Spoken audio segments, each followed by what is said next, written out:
FightLeague.com staff writer Drew Pierce join us here on the Fight League Report podcast. Make sure to check out the Fight League Report, FightLeague.com as well.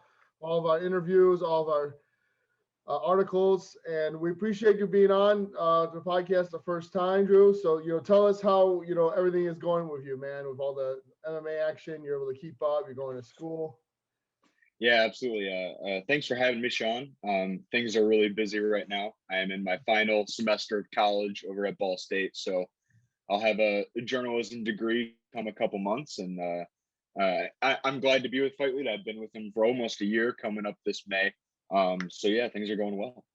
Excellent. So yeah, let's get right into it. I mean, we're gonna go over which is one of the co-main events is Petr Yan, Aljamain Sterling. I know you're writing an article for FightLeague.com for that. And so we'll definitely get your insight. And then also the main event is Adesanya, versus Blahowicz for the light heavyweight title, which is a very highly anticipated main event. So yeah, let's begin with Petr Yan and Aljamain Sterling, and breaking down this fight. Obviously, Petr Yan seems like unbeatable. He defeated Jose Aldo in his last fight. TKO'd him. And it actually was a unanimous decision, but it was like a fight that could have been stopped at any time. When you go back and you review that fight, and the way that Petr kind of like methodically, just beat him down, like it was like you think that he could have finished him early, but Aldo was tough enough to just stay in there, hang in there. And this is a highly anticipated fight because of Aljamain Sterling and, kind of like the bumps in the roads he went through to get to the title shot as well. Absolutely. I think this is my favorite fight on the card. Like you said, Petr Yan, he seems, unbeatable, and he has this, a power in the octagon. But I think Aljamain Sterling is the one guy who can stop that. If there's anyone out there who can in that division, I think it's him. I think if Yan wins this, I think he's going to have a very long tenure as champion. There's some other guys that are going to come up the ranks, obviously, in the next year or two, but Sterling's the guy. He's the real deal. And I think if anyone's going to, put an and new in Bruce Buffer's mouth, I think it's going to be him. Yeah, I mean, it's interesting to see, and I correct myself. It was Petr Yan did finish Jose Aldo. It just came very late. Like, it was almost close to the end of the bell, and finally put enough. He poured on enough to finish the fight. But when we look at these fighters, man, both of them are very evenly matched. I do like the fact that they both know how to get in there. They know how to mix up striking, grappling. I feel like this fight's going to go all the ways, all in every direction. However, I think Aljamain Sterling's he's got great wrestling, but he also has that tenacity just to get in there, put on his game plan. We'll have to see if that's enough, because Petr Yan's just been able to prove it each and every time. And, it's one of those fights that it could be a close one. It could go all 5 rounds. Like, how do you feel like this one's going to turn out? Yeah, this one is so tough to call. I know the gambling odds opened. They're pretty even. I think Jan's maybe like minus 120, 130-ish. Not saying much for the champ there. I think it's going to be really close, like that indicates. Yes. But yeah, I can see this going the distance. I can see what makes this fight so interesting is that, they're both can just box. They can go on for 10 minutes and just box, kickbox, and then, shoot for takedowns. And I think we're going to see mixed martial arts at its finest. I think you're going to see a lot. I like Sterling. I think if anyone's going to put, like I said, an end to Jan's reign right now, I think it's going to be him. And it's really tough, but I think I'm going to go with Aljamain on this one. Yeah, I'm leaning towards Aljamain as well. I think that Aljamain Sterling's just, ever since he was finished in that previous fight, he's come back and he's just been on a tear. He's been able to get these fights and really say that he's the number one contender. Like, there was a point that UFC wasn't even sure that they were going to go with him, even though he had just beat, Corey Sandhagen at UFC 250. Why was there such delay? You know what I mean? It seems like it was this whole fight was delayed. I think Petr Yan had a injury that was nagging. Obviously they were supposed to fight back in December as well. You heard about that, right? Yeah, I'm glad it's finally happening. It's very this weight division, Bantamweight, is very interesting. I mean, you have guys like Corey Sandhagen, obviously, and Garbrandt, and a lot of like people like Cody Stallman, who's down in the rankings, but he's going to get up there in the next couple of years. So it'll be interesting to see who kind of leads the charge for a pretty deep division that's going to develop over the next couple of years. And it was Marlon Moraes who did finish Aljamain Sterling a few years ago, and that's his last loss on his record back in 2017. But since then, He's racked up 5 straight. You know, he's had 3 finishes out of those. You know, I think it was 2 finishes out of those 5 fights, and winning dominant decisions. He beat Cody Stamen, another guy that you had just mentioned. He beat him by knee bar. Mhm. And then the last fight against Corey Sandhagen, and Corey Sandhagen's still in the mix. Like he might face the winner of Definitely. this fight, so that's exciting as well. Like Corey Sandhagen didn't drop that far after that loss, so I think it's a fight that's going to be played out on the feet early on. I think towards the end there are going to be a lot of grappling exchanges.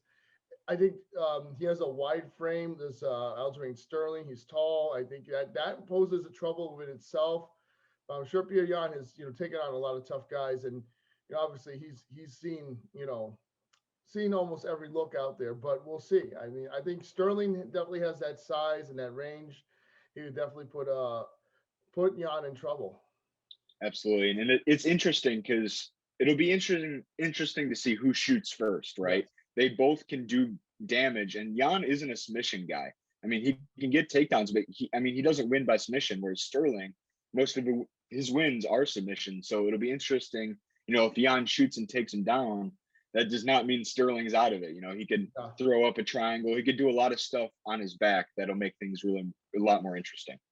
Definitely. And then we also have to talk about TJ Dillashaw, because he says that he feels like the Bantamweight title, he never lost it. And what do you think about his current claims? I mean, what are you doing? Like, I can kind of see where he's coming from. I know, like, his persona is very big. I'm the man persona, and that's fine. He's not the champ.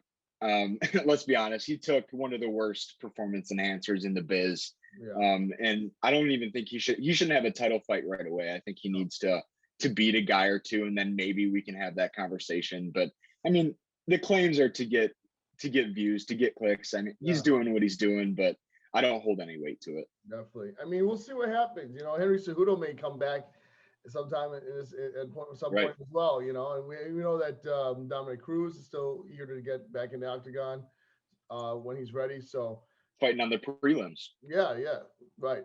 He's fighting the prelims, and obviously this is his time to get ready, and he's fighting Casey Kearney. So there's a lot of intangibles at play. Dominic Cruz gets a big win, maybe he's next in line. We'll see. Absolutely, that's what makes this so fun, and what it makes it such a fun fight because we're expecting fireworks in the octagon, but it has a lot of implications outside of it to set up the next 18 months. I think I'm going to go with unanimous decision with Sterling on this one. I could possibly see a finish later on, but I think Jan is tough enough to go to decision, go to scorecards, and we'll see what the judges think. But I think Sterling will make it one-sided. Like it's going to be a clear-cut unanimous decision. How do you see it, Blaine? I can definitely see that happening. Yeah. I think if there's going to be a finish, it's going to be late. I can see, Sterling grabbing a late submission, maybe even in the 3rd, 4th, 5th round. I don't see this ending before the 3rd. I mean, obviously, if it did, it'd be probably in spectacular fashion, but I can definitely see a decision coming. Definitely. And I think that, the winner of this fight, they move on, and they got a bevy of contenders waiting for them at the helmet, as we just mentioned. So no shortage of Corey Sandhagen after he just beat Frankie Edgar like that. Flying knee. Absolutely. I mean, you can't make much more of a statement than that, right? Definitely. And I mean, with Aljamain Sterling having a recent win against him, that makes it intriguing at that point.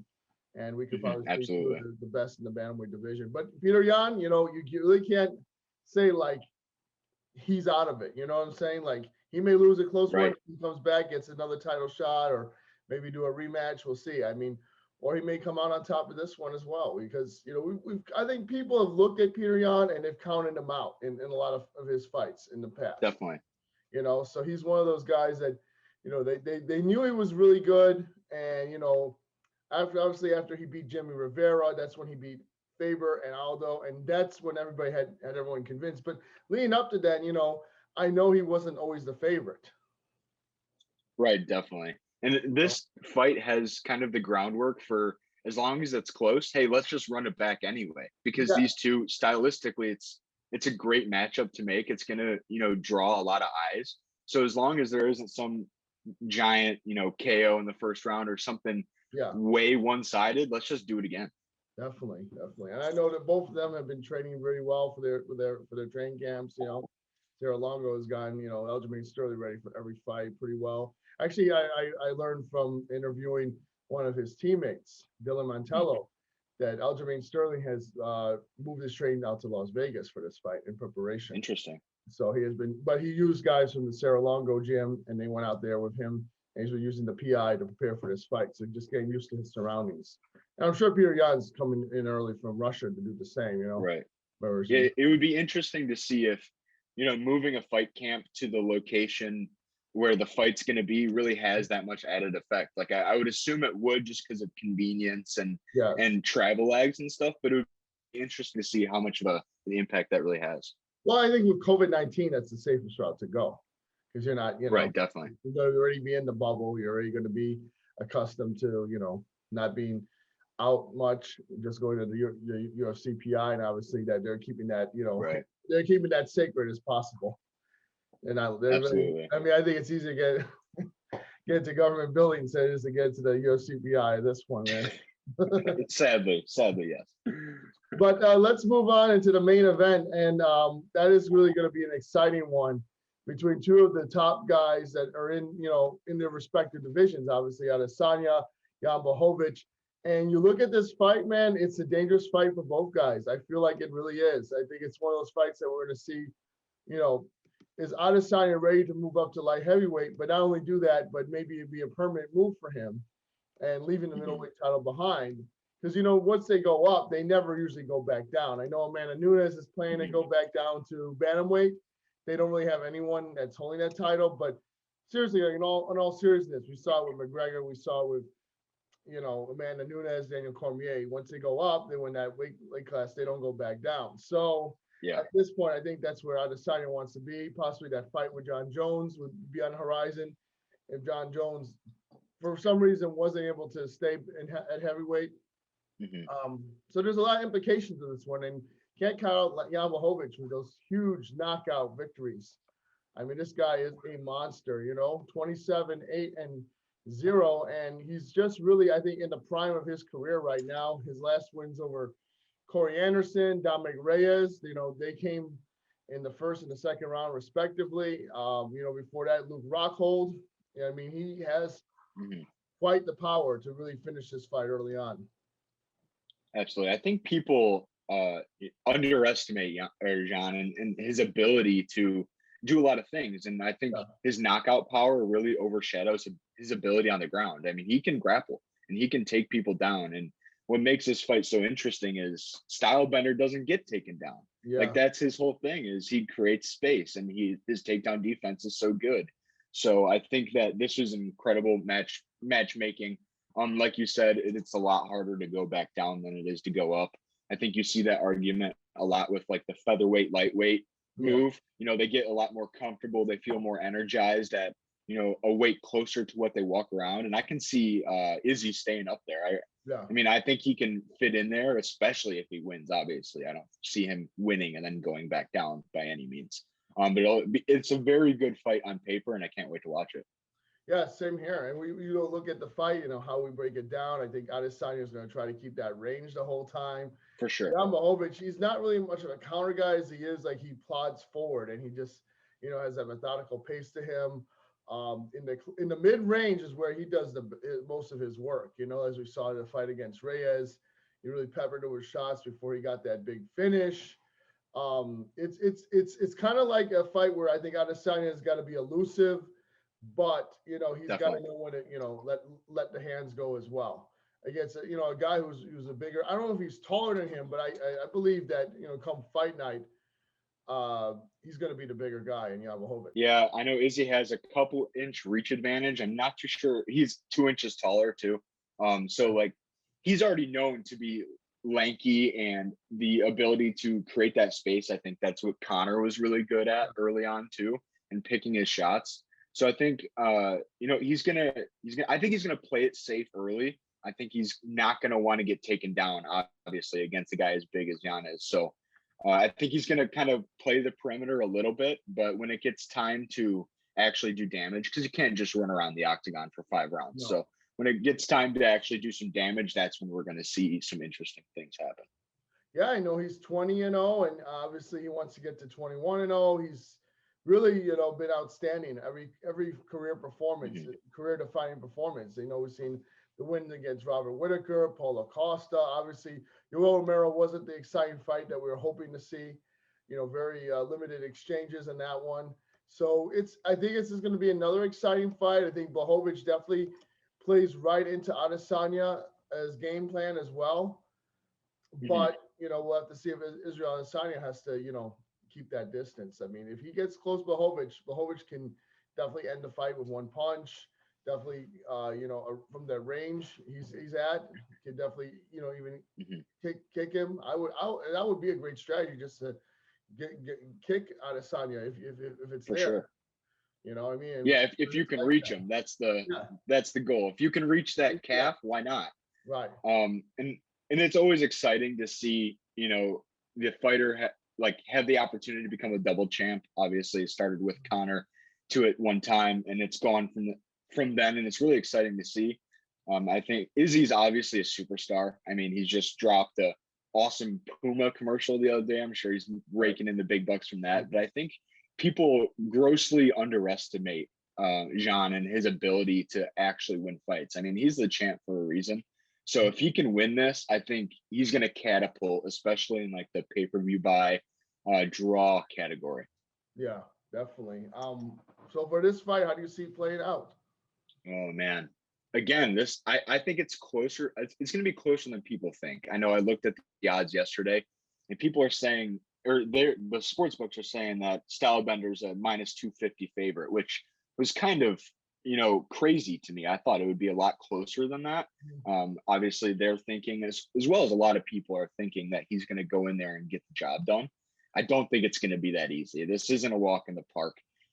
At plus 250, plus 200 for Jan is great value, I think. Especially, I'm going to definitely take the over. I think this is going to go on for a bit. I don't think this is going to be a quick finish. I can very much see Adesanya getting it done. And obviously, I'd love to see a double champ, but I think that this underdog, underrated mentality is going to be so much, more fuel for John that I think he's going to be able to defend well. Man, it's such a tough to make one or the other, but I think I'm going to go to Jean mostly for a value play, but I think the public is underestimating him, and he's going to finally get this is probably the brightest lights he's ever been under in terms of star power that he's had to face. So I think he's going to handle that well and put on a show. I can see that as well. I mean, his win against Reyes was so, one-sided. He did not let right out of the gate at all. And then you saw he fired those leg kicks. You see that footprint on Reyes' body, and just Reyes was just I won't say he was defeated mentally, but he was being down. You know what I mean? It was just a one-sided definitely at that point. And I just don't see that with Adesanya. Something tells me that Adesanya is going to be more elusive, not going to play into that. But then something tells me that Blahowicz is just going to keep coming forward, and somehow Israel Adesanya has gotta go do something else. I don't know. Maybe what he can stick to what works, but I think he's going to make some adjustments. I think it's going to be a close fight. I think there's going to be like a late finish, and I am still siding with Adesanya just because that record and what he's done so far. It's going to be tough. Like you said, it's no walk in the park. I would go with the over on that one, but I'm speaking about like a late fourth round, early fifth round finish. And I think Adesanya gets it done. Like it might be a fight he's losing on Georgia scorecards all the rounds, but then he gets it done. I'm just going that way. The last time I bet against Adesanya didn't go my way. I picked Robert Whittaker to beat Adesanya. I have not picked against Adesanya since. So I'm going with Israel Adesanya on that one. I don't blame you. But listen, Blahowicz is going to be a tough one for him to figure out. Absolutely. And you made a good point about a late 3, 4, 5 round finish. I think that's very possible. What I think the difference maker is going to be is when, Adesanya is really closing in and trying to make that happen. I think John shoots and takes him down. I think that's when in those later rounds are going to be, if he can keep his breath to him, if he's not too worn out by, Stylebender's elusiveness, I think he can shoot a takedown, and obviously that's going to score some points, but he can do some damage on the ground. But yeah, this is such a tough one. I think it's Yeah. closer than a lot of people indicate. Well, I think the fight with, when you go look back at the last opponent gave him a lot of trouble, which was Adesanya, Kevin Gastelum. That was his toughest Okay, yeah. opponent. I think that his toughest fight to date. Gastelum was winning rounds and early on in that fight, Right. but Adesanya kind of made some adjustments. The fifth round, he dominated and knocked him down. Still went the decision, but he turned a switch and he was able to get that dominant round. I think it was a 10-8 round in the fifth round. For sure. So. For sure. And I think we also have to keep in mind that was almost 2 years ago now. So I think, he's beat a lot of good guys in that time. So I think he's learned at least a little bit, I would assume, from then. I can't speak for him, obviously, but I don't know. It's going to be very interesting to see how it plays out. And so how do you call it? How do you think it's going to be called? Oh, man. I think if it goes to the decision, I think Jean's going to be the one to come out on top. I mean, like you said, charging forward like that, obviously the octagon control is really good on those scorecards. And I think he can land a takedown or two. I think it'll be interesting to see that.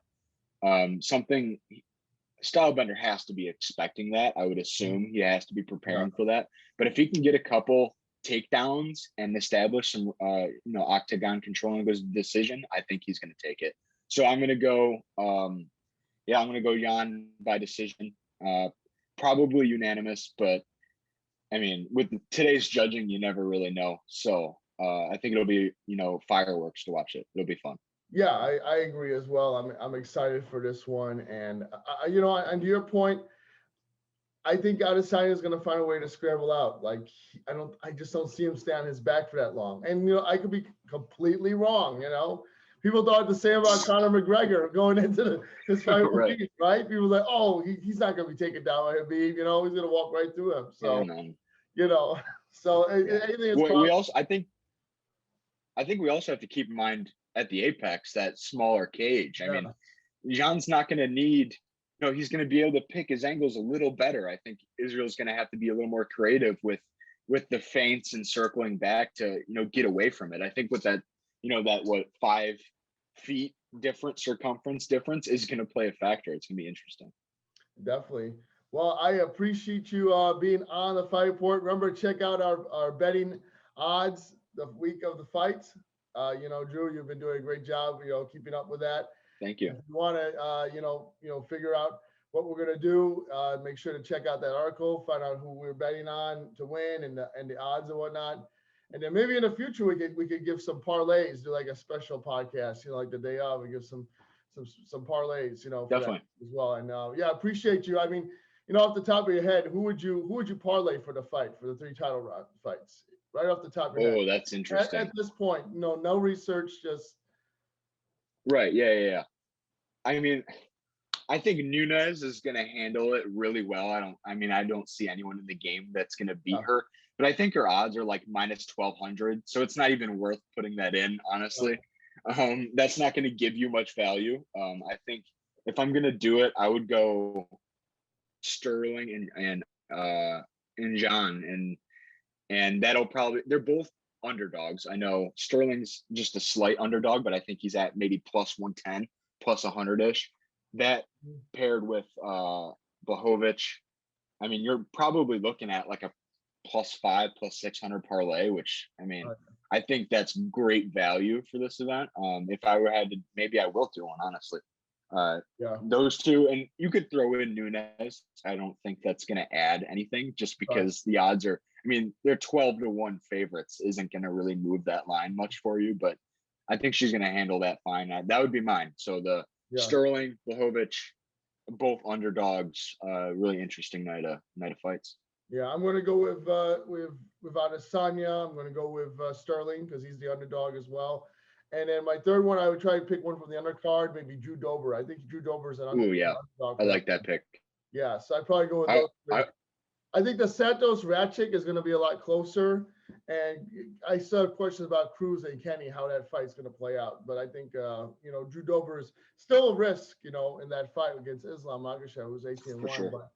But that's my solid, right off the top of my head without doing research. That's, on each individual odds. I think that's my 3-fight parlay. Absolutely. I think I might, if I had to make it 3, I think I might throw in Cruz. I think Okay. Dominic might get it done. I don't know what his odds are. I haven't looked at it, especially since it's a prelim. I mean, it doesn't get a lot of gambling love. But I think I'd throw him in there just to spice it up a little bit. Yeah. Well, I just threw it out there, just 3 fights, right at the top of your head. So I'm sure that would change Absolutely. 3-4 days from now. But I appreciate you, Drew, being on Fight Report. Check out fight.com for all our great staff articles as well. Our Bay article will be up by Wednesday or Thursday. And stay tuned on the Fight Report. If you haven't subscribed to our YouTube channel right now, and you have a new interview dropping with Yanez, right? Yeah. Yep. UFC Bantamweight, Adrian Yanez. Second time we chatted. It was a really good talk. So definitely check that out. It'll be posted here pretty soon. Sounds good. I appreciate it, Drew. Appreciate the time. You're welcome back anytime. All right. Absolutely. Thanks for having me. I appreciate it. No problem. Take care.